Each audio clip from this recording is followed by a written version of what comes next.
Mengatasi kemarahan dengan mengembangkan mindfulness. Kalian pernah gak sih ngerasain marah? Kayaknya semua orang pernah deh. Kalian pasti pernah dong ada di situasi di mana diri kalian tuh cemas karena harus menghadapi banyaknya tugas yang udah harus dikumpul di waktu yang berdekatan. Tapi kalian belum kerjain, terus kalian pusing harus mulai kerjain dari yang mana. Kalian pasti cemas kan? Yang ada di pikiran kalian pasti tugas, dan tugas. Udah gitu pas kalian coba kerjain, ternyata salah dan harus kerjain ulang tugasnya. Kalian pasti makin cemas dong, sama pikir kayak, aduh gue gagal nih kerjain hal ini.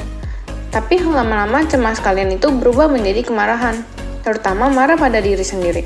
Dan menyalahkan diri sendiri, kayak, kenapa sih lu gak bisa kerjain padahal gitu doang? Banyak orang yang kalau lagi marah tuh biasanya melampiaskannya ke orang lain. Ada juga yang tidur berharap ketika bangun kemarahannya sudah mereda.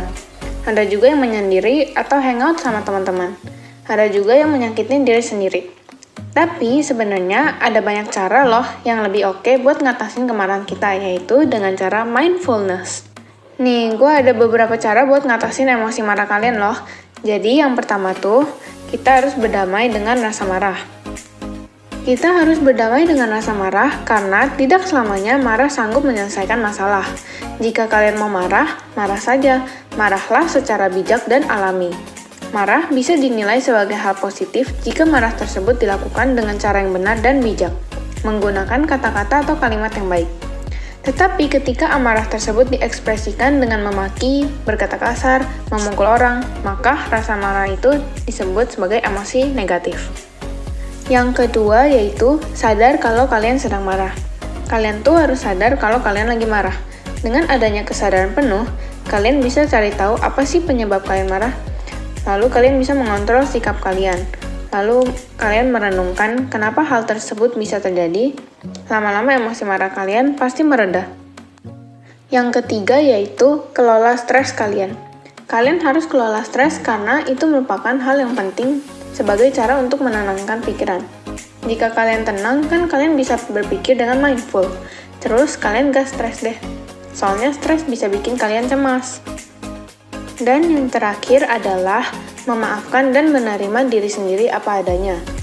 Kita harus bisa memaafkan diri sendiri. Walaupun kita udah melakukan hal yang gak sesuai sama ekspektasi kita, tapi setidaknya kita udah berusaha buat lakuin hal itu.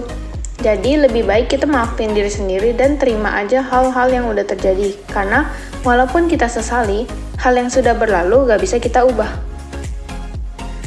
Itulah cara-cara mengatasi kemarahan dengan mindfulness. Apabila dapat diibaratkan, manusia itu seperti ruangan, sedangkan emosi seperti udara yang terdapat di ruangan tersebut. Agar ruangan menjadi nyaman, maka kita butuh sirkulasi udara yang baik. Mungkin salah satunya dengan cara menempatkan jendela yang dapat kita buka dan tutup di waktu yang tepat. Hal ini dilakukan agar udara terus berganti dan tetap terjaga kesehatannya. Di samping itu, meski kita memiliki jendela dalam ruangan kita namun terus kita tutup rapat-rapat dan tidak difungsikan dengan baik, maka udara di ruangan itu pun akan menjadi tidak sehat. Ruangan menjadi pengap dan kurang nyaman untuk kita tinggalin. Sama halnya saat kita memiliki emosi. Saat kita hanya memilih untuk memendam secara rapat-rapat, dengan berjalannya waktu, emosi itu akan menjadi permasalahan atau bahkan penyakit untuk diri kita sendiri. Maka dari itu, kita perlu mengelolanya dengan baik. Sekian video tentang mengatasi kemarahan dengan mengembangkan mindfulness dari saya. Terima kasih.